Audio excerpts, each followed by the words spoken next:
Early last year, the Evening Standard launched their Dispossessed Fund, which aimed to raise £1 million for Londoners living below the poverty line.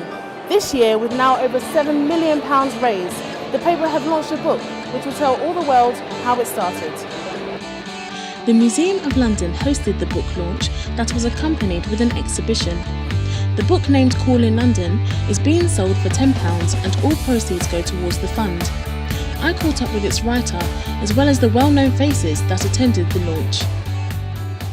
We wrote this book because it's in a way the first marker of what we've achieved in the last 18 months.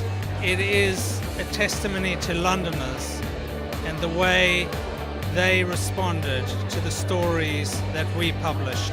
I had no expectation that our phone, firstly I thought it was just my phone, that I was getting deluged by emails, by phone calls, by texts, but actually our features department, our news department, our editor's office, hundreds of people were calling, demanding that we, offering to help, wanting to help, and offering to do something and wanting us to do something. Of all the great newspaper campaigns of the last 50 years, you have to go back to a long time to find anything like this. They've raised a huge amount of money, and they've done it by good, really honest journalism, and they've touched the heartstrings of many, many people in London, all backgrounds and all income groups, and it shows the power of the press to do good in this city. I mean, London is such an amazing, international, cosmopolitan city.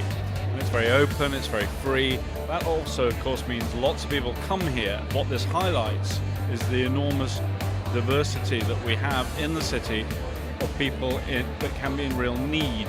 And it's a moral obligation on us to try and deal with that, to deal with it through public policy, whether it's the tax system, benefits, policing, make sure that nobody here is oppressed.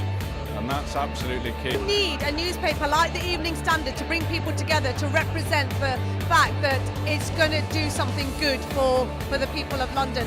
Not just for the well-off who are eating, canapes and drinking champagne here, but actually for everybody, those people who just don't have the privilege to do that.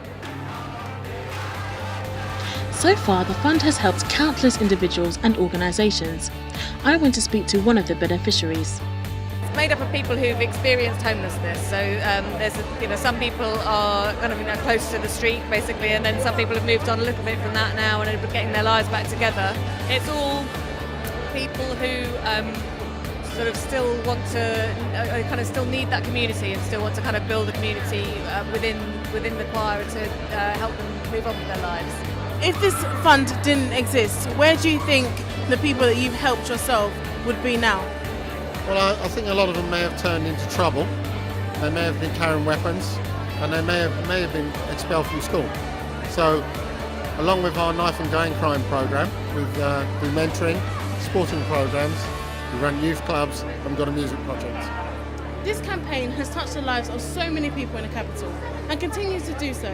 So if you would like to donate, please visit dispossessedfund.communityfoundations.org.uk.